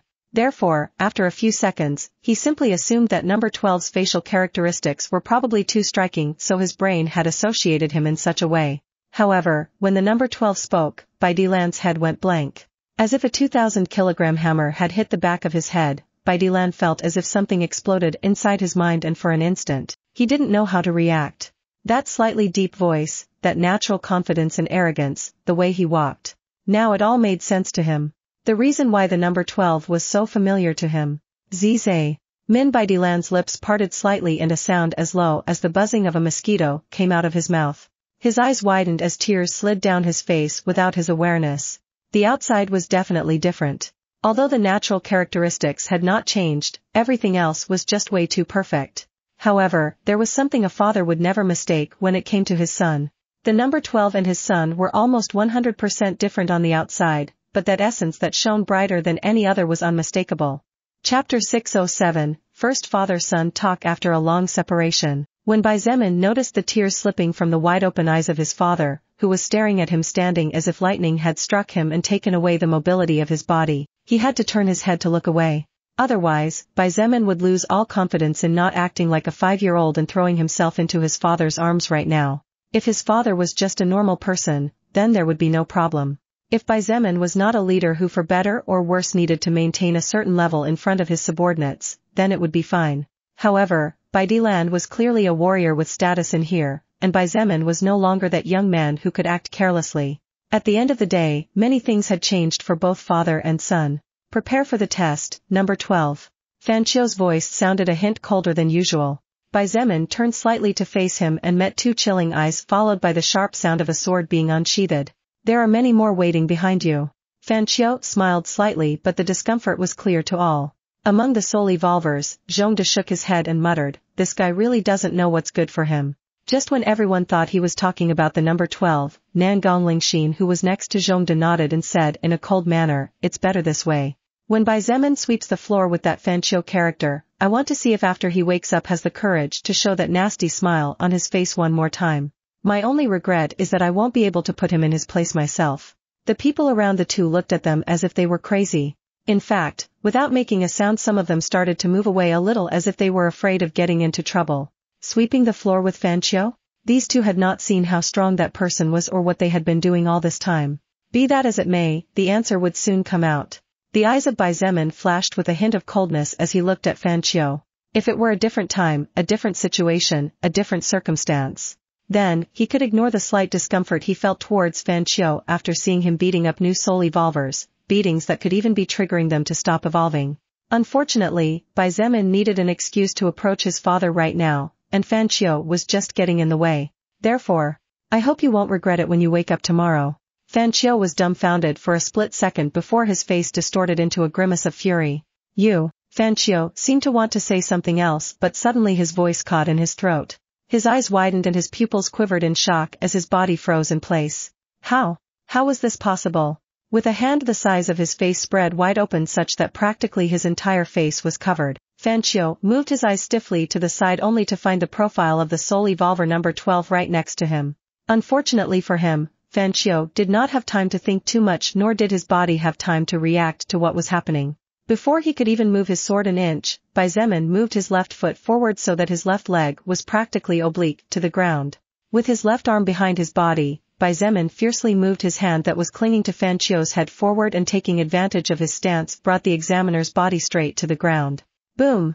Followed by a considerable explosion, the surrounding ground shook violently before several cracks spread out to join those already present around the ruined arena. A cloud of dense dust rose with the center of the explosion as the core in such a way that everyone's view was partially covered. But this only lasted a second as the shockwave from the explosion was enough to sweep all the dust away immediately. Swoosh! With his body partially buried in the ground, Fan Qiu lay in the middle of a crater about 10 meters in diameter with him as the core. His body was immobile, his eyes wide open, but there was no trace of pupils as proof that he had fainted after his head hit the ground so hard. Standing beside the body of the fainted examiner, Xietain maintained the same expression as before. It was as if what he had just done was nothing worth mentioning even though the person he had just literally crushed had been toying with all the newcomers at will. While the new soul evolvers froze with their mouths wide open, the other Black Turtle Guild leaders were not much different. Shit! That dude sent Fan Qiu to sleep just like that. That agility now is definitely comparable to a level 40 soul evolver. Ha ha ha ha. That arrogant fella finally met a real soul evolver and ended up paying the price for his arrogance. Fan Qiu was not a well-liked person among his fellow soul evolvers, even so, his strength was an undeniable factor and that strength was what everyone cared about.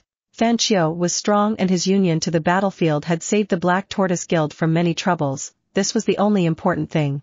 As a level 35 soul evolver, the number of lives Fan Qiu had saved on the battlefield was not small. However, in the eyes of the other leaders, Fan Qiu really needed someone to put him in his place. Precisely for that reason, none of them lifted a finger when they saw that someone had shown him that the world under the heavens was too wide to think he was too big. Huang Tian looked at Xietain dumbfounded but quickly snapped out of his surprise and could not help but bite his tongue. Who would have thought that among the newcomers there would be such a strong soul evolver? Damn it, where did that guy come from? Huang Tian laughed out loud in his heart and felt really relieved. Friend number 12, what's your name? Xietain turned around and met the kind look of the man that had introduced himself as Huang Tian earlier. Looking at his expression, he noticed that the man seemed quite sincere, so after smiling slightly he introduced himself. Guild leader Huan, how are you? My name is Xietain. Xietain? Good name. Huang Tian laughed out loud. He seemed to really like to laugh and talk loudly. Friend, with your level you don't need to go through any test. The Black Tortoise Guild and every one of us welcome you with open arms, isn't it? Of course. Welcome aboard, Xietain.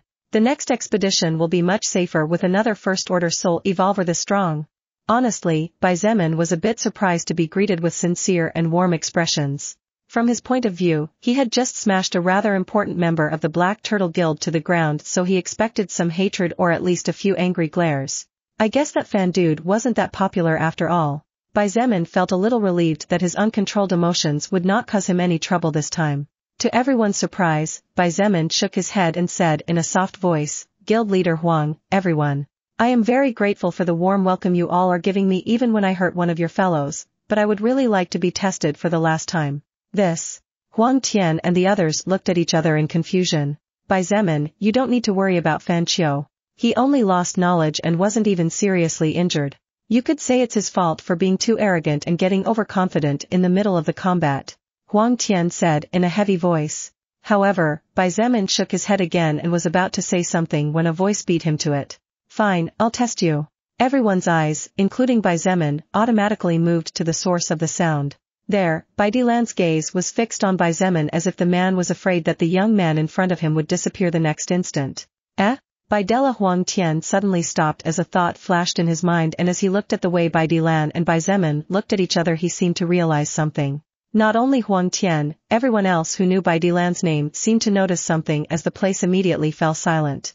Guild leader Huang Tian, excuse me. Baidilan looked at the giant Huang Tian and requested in an urgent voice. Oh, sure, go ahead. What else could Huang Tian say? Refuse the reunion of a father and son? Baidilan was shocked. To say that he was stupefied was not an exaggeration. As he walked forward at a snail's pace and stared at the young man in front of him, it was difficult for him to associate him with his son. The Xietain that Baidilan saw grow up and raise together with his wife was somewhat arrogant and rather proud even if he didn't show it, but the young man in front of him oozed arrogance from every pore just standing there. But what surprised Baidilan the most was that he was 100% sure that the young man in front of him was his son. That little boy who had left the nest a couple of years ago in order to support his family with his not-so-minor grain of sand came back to surprise the father when they met again. Everyone had retreated more than 200 meters at this point and were watching the center of the ruined arena from high ground. After all, the ones about to fight were first-order existences, and while it was clear that both would restrain themselves as it was not a battle to the death, the aftershocks could seriously injure or even kill other weak soul evolvers. However, even after nearly 5 minutes, none of the two fighters moved. Still, no one said anything, because everyone could feel how the atmosphere was filled with strong emotions ranging from sadness to joy and pride. As Baidilan looked at his son from the tips of his toes to his too long hair, Xietain also looked at his father in an attempt to study how much that person who had been there for him when he needed it the most had changed. "You have changed," Baidilan said hoarsely. Before continuing he had no choice but to close his eyes and take a deep breath to keep from crying. "You've become a proper man in just a few months." There were more than a few times Baidilan worried about his son's future. It wasn't about work or health, it was about other things. Since always, for some reason, Xietain had trouble mixing with society itself, it was as if everyone in his eyes wasn't worth even a second of his time, as if this world wasn't good enough for him. But now, Baidilan could tell that his son had changed a lot in a matter of months. Xietain chuckled and said aloud, "You've changed in a few months too." "I did?" Baidilan raised an eyebrow questioningly. "You did. No doubt." The corner of Xietan's lips lifted slightly and he said in a slightly amused manner, "Your face riddled with wrinkles is gone. It seems that the creams of mom really worked wonders on you." Baidilan was dumbfounded. A moment later, however, the man covered his face with a hand and burst out laughing, "Ha ha ha. Brat, you really grew a pair of balls to dare talk to your father like that, huh? Come, father." Xietain extended a hand forward and while smiling slightly flexed his fingers. "From today onwards, I will take the main position at the table." "Humph. If I don't show you who the man of the house is you might think the world is too small for you, you little brat. Let this old man remind you how it feels to get your ass kicked just like when you were a kid." Without further ado, Baidilan unsheathed his sword and took attack posture. Such was the first conversation father and son had after meeting again with each other after more than 2.5 months of panic, after so much insecurity, after so much pain, after so many changes. Chapter 608, Xietain vs Baidilan. "Xietain, draw your weapon!" Baidilan shouted loudly without hiding at all the fact that he knew Xietain. His aura grew and in an instant, his body swelled increasing its size by approximately 50% compared to its previous one. "Weapon?" Xietain chuckled and spread his arms wide. Then, he extended his fists to the front and said in amusement, "My 2 fists are my only 2 weapons." "Fists?" When everyone looked at Xietan's hands they almost fell to the ground when they saw that there wasn't even a pair of leather gloves to cover his bare hands. Was he suggesting that he would fight with his bare hands against a sharp sword? Everyone thought that young man was crazy, and rightly so considering that even the weakest sword forged from post-apocalypse materials was easily superior to almost any other weapon of the past. However, Baidilan thought differently from the others. Even though he was also a bit skeptical and was as surprised as the rest, Baidilan soon laughed out loud and nodded, "All right then. Don't get hurt too much, kid. Otherwise, your mother will get mad at me." He knew his son better than anyone else. Baidilan knew that while Xietain was sometimes a bit arrogant and in this case he seemed to be too arrogant, he always acted based on his actual ability, and never once in his life did he step outside his limits. "Then you'd better let me defeat you easily or I'll tell mom to make you sleep on the couch tonight." Xietain laughed out loud and with the heart free of worries stomped on the ground, lunging forward like a cannonball. "Brat. See if I don't kick your ass." Baidilan snorted and seeing his son charge towards him he didn't even hesitate for a second as he swung his sword downwards. Xietain didn't activate any skills, Baidilan didn't either. Father and son aspired to test each other's strength, especially Baidilan. He was really interested to know how strong his son currently was. Clang! The sound of metal clanging against metal echoed loudly throughout the ruined arena and a shockwave approximately 10 meters in diameter spread outward, cutting through the ground and raising dirt in the form of dust. However, what made everyone's eyes widen was that what collided was not metal against metal but flesh and bone against a sword. "What skill is that?"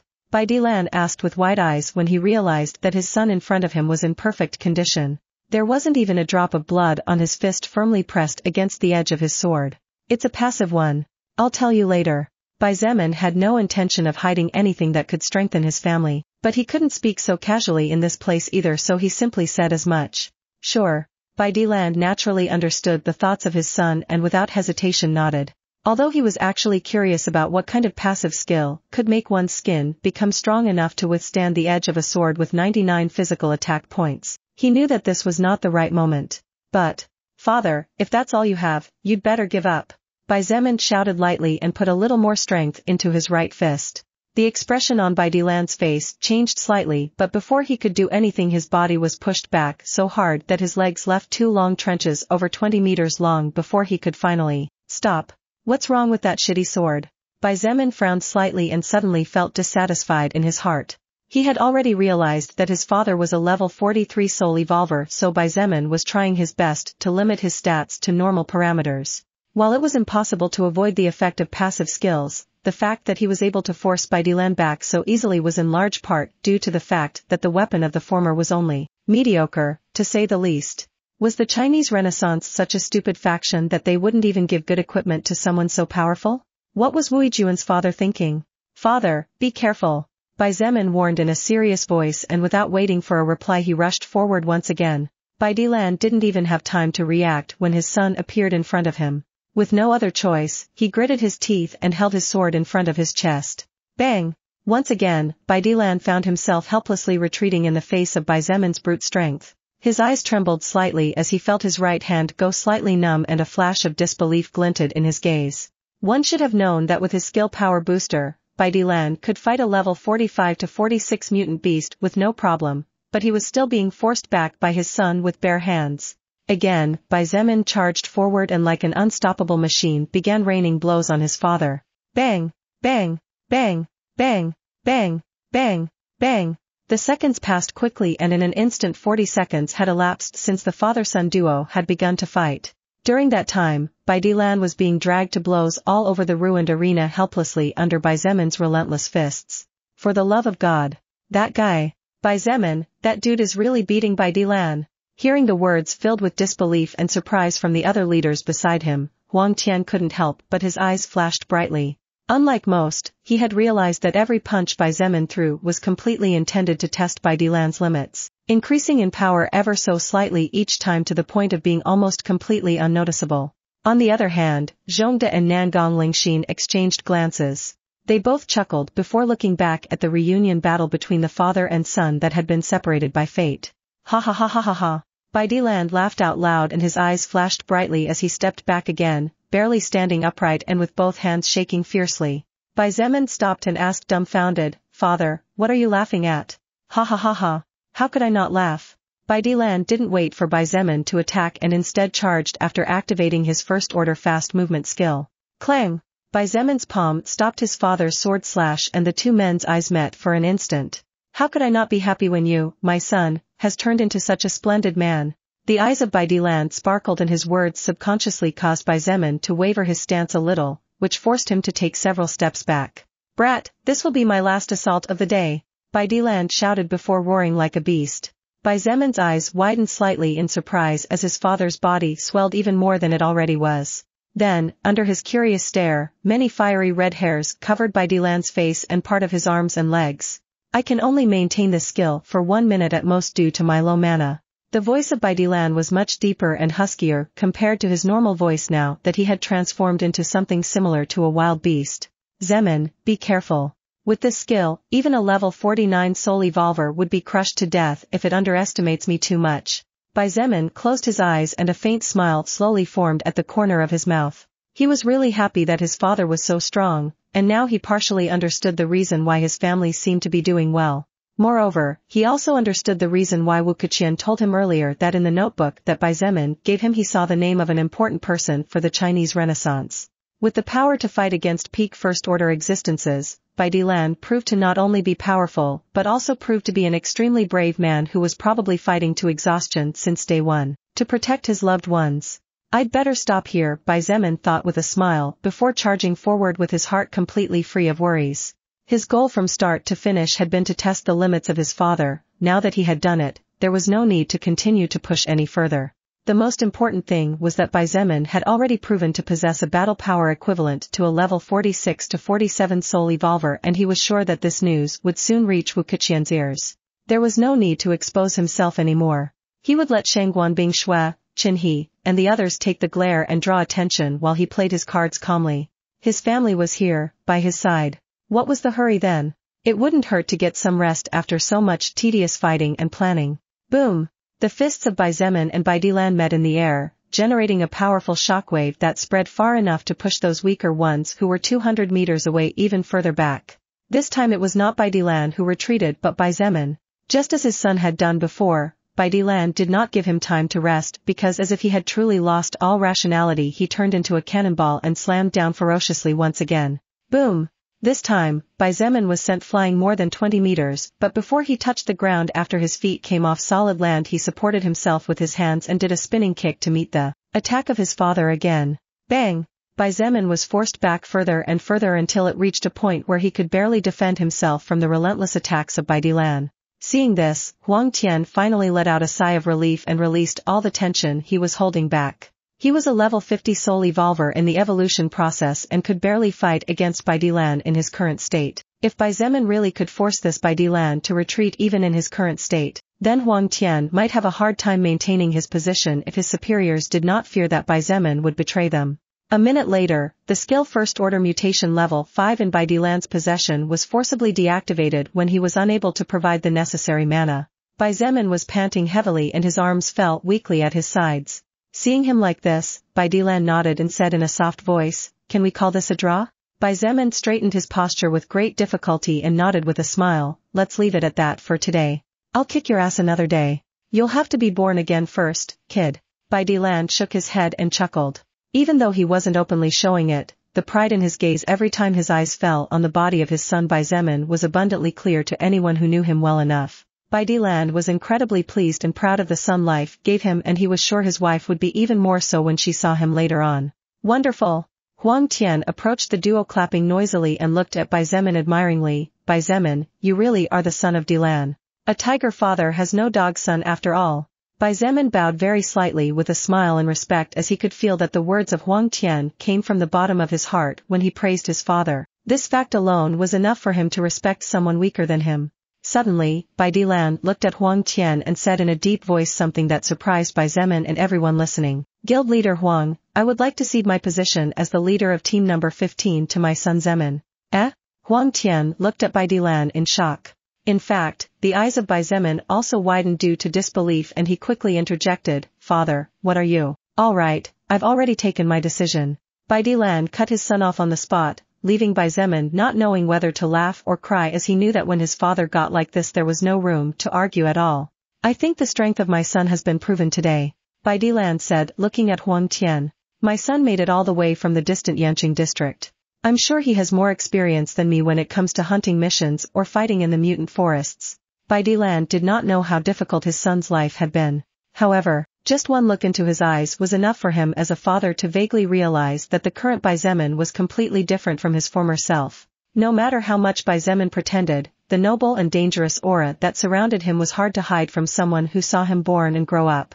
Chapter 609, Bai Zemin worried about Meng Qi, team leader of the 15th team. Huang Tian muttered as he looked at Bai Zemin with careful eyes as if he wanted to unearth all his secrets. Seeing him like this, Bai Zemin really didn't know whether to laugh or cry when he suddenly remembered something and pointed out, "To begin with, father, didn't that guy named Fan Qiu say earlier that there were only 14 teams within the Black Turtle Guild?" According to Fan Qiu, he was one of the 14 leaders of the 14 teams that made up the Black Turtle Guild. Therefore, Bai Zemin found it puzzling that his father named an apparent team number 15, and as if that wasn't enough, the leader of the Black Turtle Guild didn't seem too surprised by it either.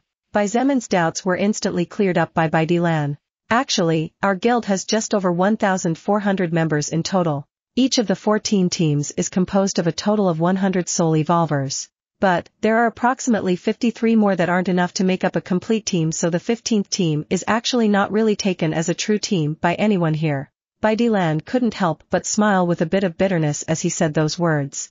"I see." Bai Zemin nodded slightly and frowned slightly. Basically, although in fact the state of his father was considerable, he was actually only leading a team that wasn't even treated as such. At least until the 15th team filled all the memberships, Bai Dilan would surely be seen as an incomplete leader. In fact, the reason he had the right to come here instead of other leaders was probably due to his own personal strength. "Bai Zemin." Huang Tian looked at Bai Zemin with narrowed eyes and said in a serious voice, your strength is undeniable. But the question here is, how are your leadership abilities?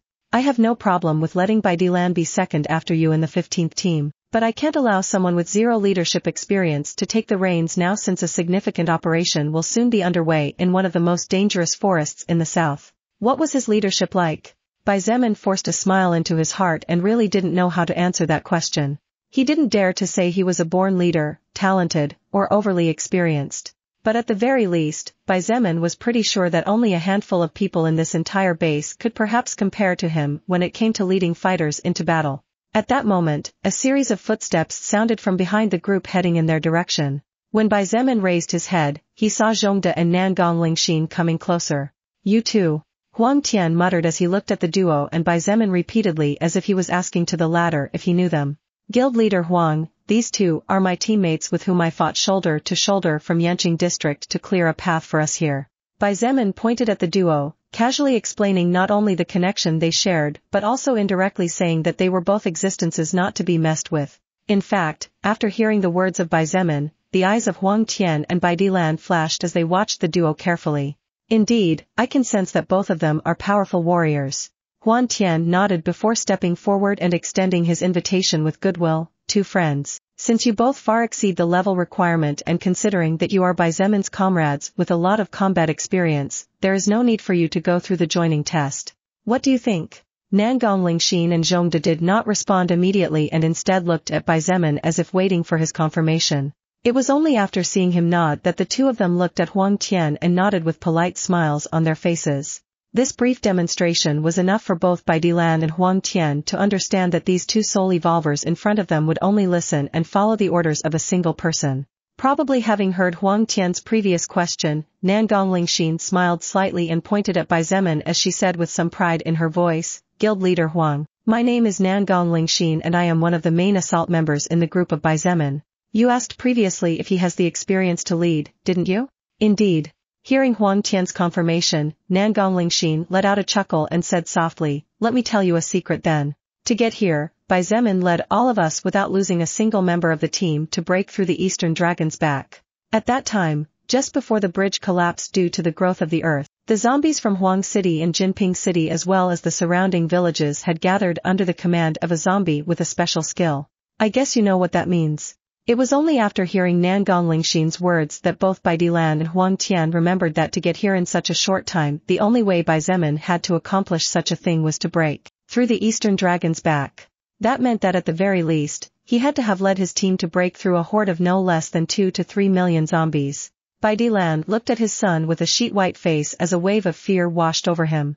He knew that his son Bai Zemin definitely had countless difficult moments to get this far, but subconsciously, or not, Bai Dilan had been trying not to think about how great the dangers he had to go through had been and how many times he must have been on the brink of death. You three went through a horde of over 2 million zombies? Huang Tian looked at the three monsters in front of him as if he couldn't believe it. Guild leader Huang, don't joke please. Bai Zemin smiled bitterly and shook his head. How can a team of 7 people not be swallowed to death or die of exhaustion facing so many creatures? Even forging a bloody path would consume all our stamina. I simply took advantage of a particular event where zombies and beasts fought against each other in order to get through with less trouble. I see. Huang Tian nodded this time a little more relieved. However, he quickly added, still, the fact that you can lead your team without losing a single member in a situation like that and that you found the key point is definitely proof that you are an experienced and capable leader.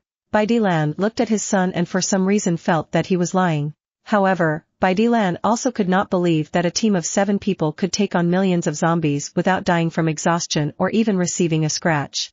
After all, among a horde of millions, there would definitely be no shortage of first-order zombies and those zombies were cunning and dangerous, if they attacked at the right time. A team of first-order soul evolvers would be destroyed in an instant. On the other hand, Nangong Lingxin looked at Bai Zemin with hidden bitterness. Although she knew that it was not good to reveal the truth, in Nangong Lingxin's eyes the young man in front of her was a divine existence that everyone should respect and revere, therefore, it was annoying to her that a little first-order soul evolver doubted his ability. Nangong Lingxin had basically become a devout believer of Bai Zemin long ago. Alright, Dilan. Huang Tian looked at Bai Zemin with glittering eyes and nodded. Starting tomorrow, your son will officially be the leader of the 15th team with you as the deputy leader. I will take care of the paperwork today. Tomorrow you can take him to the base to familiarize him with the rest of the team. Thank you very much for accepting my request. Bai Dilan nodded as he looked at his son with complicated eyes. Then, I will take my leave. The test must still continue for the rest. Huang Tian chuckled and was about to leave when he suddenly remembered something and stopped dead in his tracks. Looking at Nangong Lingxin, he asked in confusion, Nangong Lingxin, just curious, but what about the rest of you? She was about to answer when suddenly a breeze of unnaturally cold air blew the arena and forced some of the weaker ones to take a few steps back. Frost? Bai Dilan and Huang Tian looked at the light layer of frost that had formed on some parts of the ground without knowing what was going on when Nangong Lingxin's voice sounded a little amused. Don't worry, guild leader. I'm sure you'll hear news about them soon even if you don't want to. After exchanging a few more words with Huang Tian, Bai Zemin left the place with his father and with Nangong Lingxin and Zhongde beside him. What do we do now? Zhongde asked as he looked at Bai Zemin. Airhead, Bai Zemin will naturally go to see his family.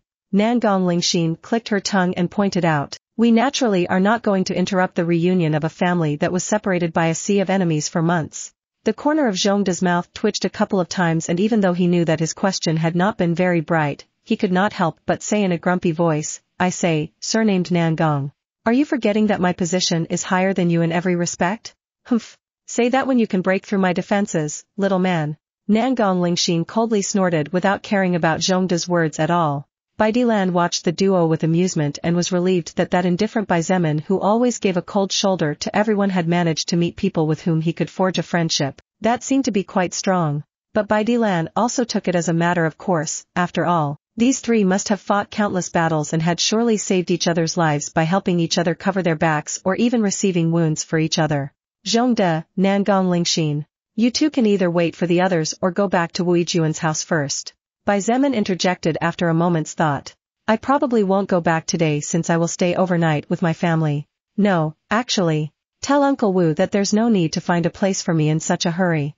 Okay. Nangong Lingxin and Zhongde naturally understood Bai Zemin's thoughts so they nodded easily. Well then, Uncle Bai. It was a pleasure to have met you. Nangong Lingxin smiled sweetly towards Bai Dilan, creating a strong contrast similar to Wu Juan's due to her innocent smile compared to her extremely hot body. Uncle Bai, see you later. Zhongde bowed respectfully, confusing Bai Zemin's father a bit. After replying to both of them, Bai Dilan watched the duo's back disappearing into the distance before looking to his right only to find his son somewhat anxious. Nervous? He asked with a sympathetic smile full of fatherly love. Bai Zemin hesitated a bit before nodding. Then, he remained silent for a few seconds before asking apprehensively, Father, Mengqi, is she well? The reason Bai Zemin asked this was because while with partial help from Lilith he had managed to guess that his mother was alive, Mengqi was different as she did not share even a drop of blood with Bai Zemin, so Lilith had no way to speak words that would help Bai Zemin to identify her current state without being punished by the soul record as a consequence of intervening in the fate of two lower existences. Bai Dilan watched his son and all thoughts of wanting to joke a little disappeared when he noticed how he clenched his fists and gritted his teeth to keep from collapsing. For a soul evolver who was not only powerful but had experienced countless hardships in such a short time to find himself on the verge of collapse like this, Bai Dilan could only sigh in his heart. But in fact, although Bai Dilan was extremely pleased with the fact that Bai Zemin showed concern for his family to such an extent even when clearly the world had changed him after living in hell for all these months, Bai Dilan had no way of knowing that the pressure Bai Zemin felt in his heart at this moment was simply colossal. Even with the stone heart rune practically completely broken into pieces to the point where he could partially see the light of the next skill, Stone Heart was as powerful as ever when it came to Bai Zemin's affection for his loved ones. Chapter 610 Heartbroken Cry, the purest love in existence. The waiting was killing Bai Zemin, and seeing that his father did not respond immediately he began to feel that something was wrong.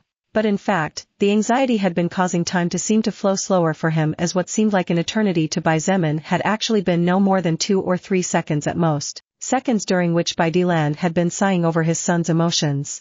Don't worry, Mengqi is safe. Bai Dilan's words were like a blazing fire burning in the middle of winter to Bai Zemin's heart, and he immediately felt the strength leave his body. It was only a few seconds, but the mental stress had consumed more than a few hundred stamina points, and if it wasn't because he was a terrifying monster to the point of receiving the title irregular From the soul record he would have definitely collapsed. That's good, Xietain said in a choked voice before taking several deep breaths. Come on, let's go home. Your mother and sister will surely be happy to see you. Xietain patted his son's shoulder gently and walked towards the parking lot located a few meters short distance from where the driver had left Xietan's group earlier. Do you have a personal vehicle? Xietain asked, still weak, but quickly recovering and feeling a powerful wave of relief flooding his body. I'll tell you about us later. Xietain opened the door of a white SUV and sat in the driver's seat. Once Xietain got into the passenger seat, Xietain started the engine, and as he stepped on the accelerator he slowly said, I also want to hear your story, Xietain. I'm sure a lot of things have happened in your life. Xietain said nothing. There were many things that had changed in this world. Xietan's life was surely among the biggest changes. There was no way he could tell his parents that his hands were stained with the blood of over 1 billion living beings, among which most were existences practically identical to them, humans. At the end of the day, Xietain felt a certain apprehension in his heart. That the Xietain his parents knew a long time ago had disappeared. As if she knew his thoughts and as if she could feel the sorrow in his heart, Lilith's soft voice echoed in his mind to pacify him. You little scoundrel, why are you worrying about something like this? Your parents will surely understand. It's not like you wanted to do what you did. Not that I'm trying to justify you, but it's true that everything you did was for survival.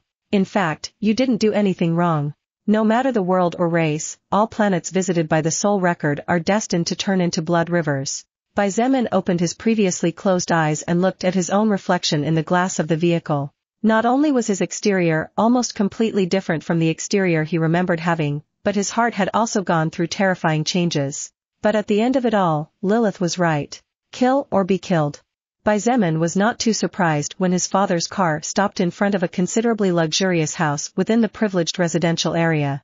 After all, as a soul evolver whose combat power was comparable to that of a peak first-order existence, Xietain and his family members would naturally receive high-level treatment unless the top leaders of the base were out of their minds. He stopped before a house that, while it could not be considered a villa, was undoubtedly at least a few thousand times more luxurious than the house he grew up in and spent most of his life in. Even after more than 2 minutes, Xietain stood there staring at the pure white walls as if hesitating to take a step forward. It was as if he was scared that everything before him might disappear in the next instant. Only Lilith knew how hard he had battled during these 2.5 months to get this far. Only she knew the fact that there were not a few nights when, while Xietain slept, tears slipped silently and covered his bed. Therefore, only she understood how difficult it was for him to take that first big step. Now that everything he really longed for from the bottom of his heart was a couple of meters ahead, Lilith understood the fear that Xietain felt deep in his soul and that froze his movements. Kid, will you stand there forever? Xietain's voice sounded rather soft, and as he looked at the dazed expression on his son's face he couldn't help but find his own heart squeezing to the point of pain. However, as a father figure, Xietain could not show weakness and instead had to show himself firm as a pillar to bear at least a bit of the burdens that troubled his family. Xietain said nothing, and after lowering his head to stare at the cedarwood door a little over 10 meters in front of him for a couple of seconds, finally began to walk straight ahead. Xietain smiled gently and opened the door.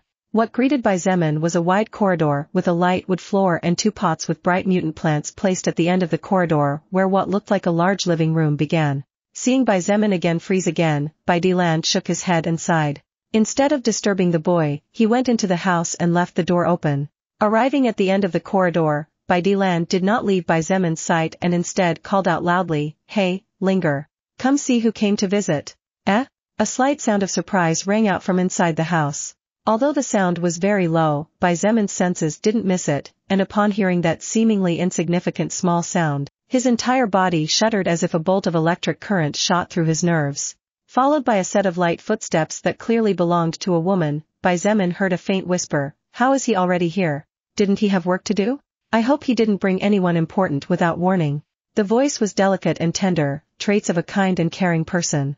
Every word the woman whispered felt as if a small cat's claw tickled Xietan's heart, and that heart that rarely altered its rhythm began to beat so hard that all the blood in his body went out of control.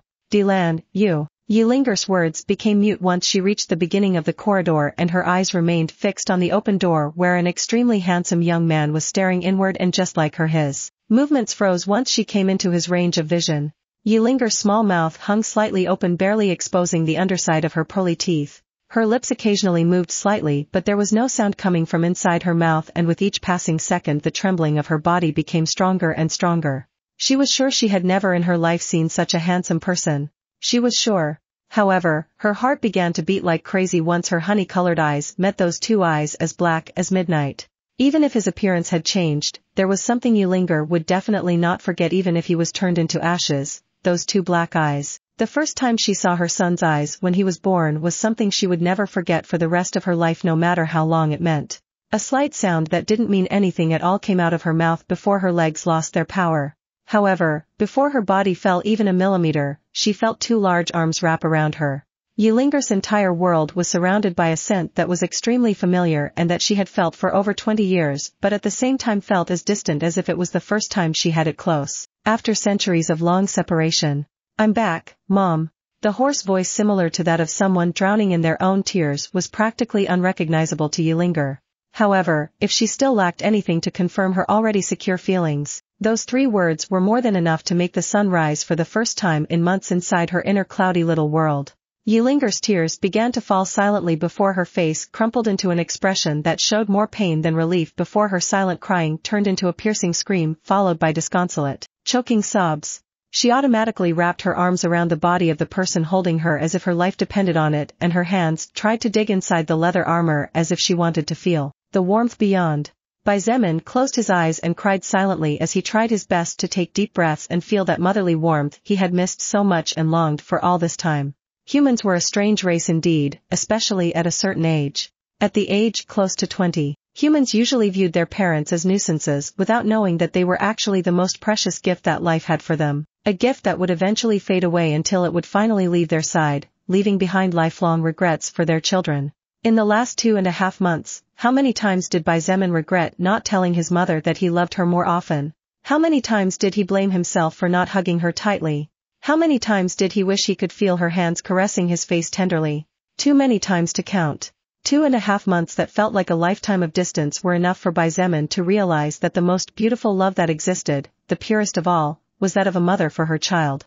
Ylinger let out all the sadness she had accumulated during this time and did not care at all whether the world would end the next moment or not. Her only goal was to hug her son tightly, so tightly that her desperate movements caused them both to fall weakly to their knees while her tears made her look extremely miserable and pitiful. How many times had she cried behind her husband's back? How many times had she cried behind her daughter's back? How many times had Ylinger prayed to each and every known deity for her child's well-being? How many times had Ylinger felt like dying or willing to give her life in exchange for seeing her son's face for just another 5 minutes? Too many times to be counted. Ylinger cried. She cried so much that each breath became harder than the next, to the point where she began to choke on her own tears. Finally, after more than 10 minutes of crying that went from disconsolation to utter bliss, the strong rush of emotions caused Ylinger to lose consciousness in her son's arms. However, even then, she refused to let him go and hugged him tightly as if she was telling to the life that it would first have to kill her if it wanted to take him from her side. A person had silently appeared with several plastic bags, and upon seeing the pair hugging each other so longingly, she froze for a moment before standing silently beside Xietain. A faint smile appeared on this person's face and her eyes filled with tears of joy that were barely restrained from falling.